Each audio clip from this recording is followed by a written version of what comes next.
Hey guys, thanks for watching. Thanks for listening. This is your host Thomas Sorry from On the Hot Podcast.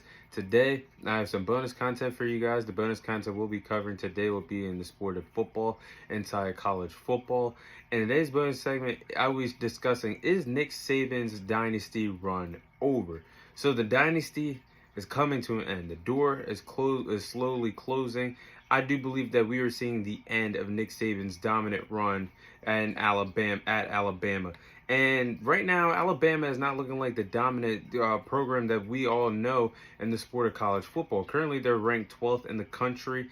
First time they find themselves ranked outside the top 10 since 2015. Nobody fears Alabama anymore. This is a new day. It's a new dawning era in college football where Alabama is not the bully on the block anymore. There's other landing spots and top recruits are going to want to go to other than Alabama and play for Nick Saban nowadays. There's so many things to it. There's the transfer portal. There's NIL deals that lure recruits other places than playing for Alabama. You look at Kirby Smart, Deion Sanders, Jim Harbaugh, Lincoln Riley, Ryan Day are looking to become the next college football kings in the sport of college football. And all those guys are building power programs in college football today. They can lure away any other top recruits away from Nick Saban because of the transfer portal, because of the NIL deals.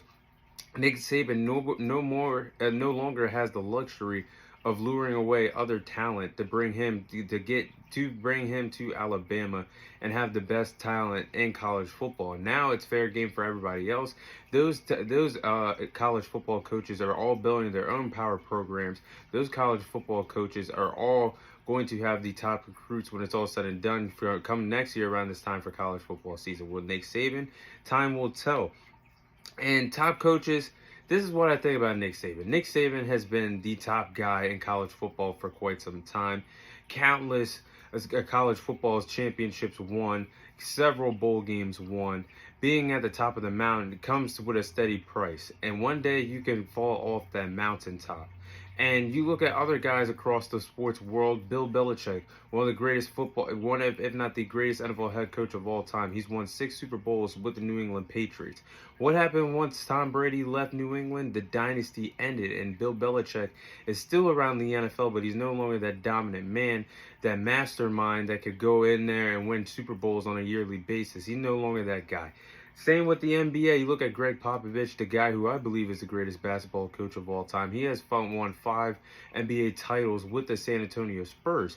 Now, when Tim Duncan, Manu Ginobili, and Tony Parker all left, the dynasty ended. And Greg Popovich is still around, but he is not at the top of the mountain anymore.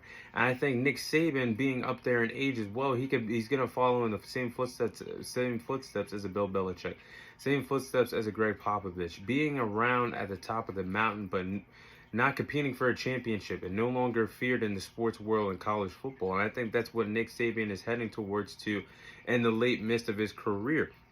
And this season, Alabama is struggling to be at the top of the mountain. They need a lot of help right now, being currently ranked 12th in the country, to come all the way back and potentially lock in a top 4 spot to compete in the college football playoffs this year. I truly can't see it happening. And they started off on the wrong foot early in the season when they played against Texas in week 3, where they lost that game. And they haven't looked like a good team since. Now they are going to be fighting for a way to get back into the college football playoffs. Being ranked 12th, they're going to need a lot of help throughout the country to potentially get a top 4 spot to compete in the college football playoffs this year. I just can't see it happening. There are issues this year at the quarterback position. They no longer have a Jalen Hurts, a Tua Tagovailoa, a Mac Jones, or Bryce Young with the program at the quarterback position inside the program. They have Jalen Monroe. I don't think he's the solution at the quarterback position. They've already benched him and proved. Nick Saban has already showed that he does not trust that man at the quarterback position. Tyler Buncher, I don't see anything special in him either. Ty Simpson isn't the answer either. So you have 3 quarterbacks that you already went through, and not even at the halfway point of the college football season, that you really can't say that that is your quarterback for the program. They're back with Jalen Milroe, but it only came after the fact that you saw Tyler Buncher and Ty Simpson weren't that good. If they were that good, they would be in the starting lineup. So it proves to me that Nick Saban is not a high believer on Jalen Milroe. Plus, I can't get over the fact that a few weeks ago they played USF and they only won by 20. They should have won by 21 or more, 3 scores or more, and they only won that game 17-3. Alabama only beating USF 17-3. It just shows that Nick Saban is no longer that dominant guy in college football. And there's other guys, other powerhouses that are coming to take his throne at the top of the college football level. And not only that, but I don't think Alabama has seen their final loss of the season. I'm looking at the schedule right now. They might lose against LSU when they play them later in the season in an SEC matchup, or they might lose against Tennessee in another SEC matchup.